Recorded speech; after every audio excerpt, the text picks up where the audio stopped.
3 பேரையுமே நாங்கள் ரொம்ப ஹேண்டில் பண்ணுவோம். ஸோ அருணன் ஆகட்டும், ரோஷினி ஆகட்டும், வித்யாவாகட்டும், ஸோ 3 பேரையுமே நாங்கள் ஹேண்டில் பண்ணியிருந்தோம். ஆனால் 3 பேருக்கும் நல்ல போட்டி இருக்கும். ஸோ நான் பண்ணுறேன்னா நீ பண்ணுறியா, அருண் நான் பண்ணுறேன், அவ்வளோ சைன் லாங்குவேஜ் 3 பேரும் நல்லா பண்ணுவாங்க. ஸோ அவ்வளோ நல்ல விஷயங்கள் பண்ணியிருந்தோம்.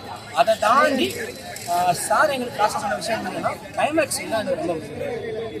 48 ஃப்ரேமில் போகும், நீ ஸ்பீடாக பண்ணணும், ஆடியன்ஸ் கம்பல்சரி ஆடுக்கணும் அப்படின்னு சொல்லிட்டு நாங்கள் சாரை அதுக்கேற்ற மாதிரி நாங்கள் ஒர்க் பண்ணோம். ஸோ சார் ஃபஸ்ட்டு பண்ணி காட்டுவோம். சார் வந்து இது பார்த்து ஓகே இதை மாற்ற அதை மாற்ற சொல்லுவாங்க. அதை மாற்றிட்டு சார் கட்டி போயிட்டு அண்ணன் சொல்லுவோம். ஸோ இதுக்கு அண்ணன் தான் இதுக்கு மோஸ்ட்லி எஃபோர்ட். ஏன்னா அருணா ஒரு பெரிய ஆக்டர். ஸோ எங்களோட நல்ல ஒரு க்ளோஸாக இருந்து இந்த படத்தை கொடுத்துருக்காரு. ஸோ நிறைய ஹெல்ப் பண்ணியிருக்காங்க, நானும் அண்ணனும் நிறைய ஹெல்ப் பண்ணியிருக்காங்க எனக்கு. ஸோ நிறைய விஷயங்கள் கற்றுக்கிட்டாங்க. இந்த சீன் கிளைமேக்ஸ் சீன் பார்த்துருப்பீங்க. ஸோ சார் கட் பண்ண சொல்லவே இல்லை, அண்ணன் இன்ட்ரோடியூஸ் இருப்பார். ஏன்னா ரோலிங் பாட்டு போயிட்டே இருக்கு, சார் கட் பண்ணவே இல்லை. மானிட்டர் கிட்டப்பா சார் ஒரு அழுதுட்டு உட்காந்துட்டு இருக்காரு. ஸோ அப்போ நான் ஜஸ்ட் ஓகே நம்ம பண்ணிட்டோம், ஏதோ நல்லா பண்ணி சாருக்கு ஏற்ற மாதிரி பண்ணிட்டோம் அப்படின்ற ஒரு ஹாப்பினஸ் இருந்தது. ஸோ உண்மையை சொல்ல போனால் நான் பாலா சார் வந்து சொல்லுவேன். ஏன்னா அவருக்கு இந்த வாய்ப்பு கொடுக்கலன்னா இந்த படம் வந்துருக்குமா எனக்கு.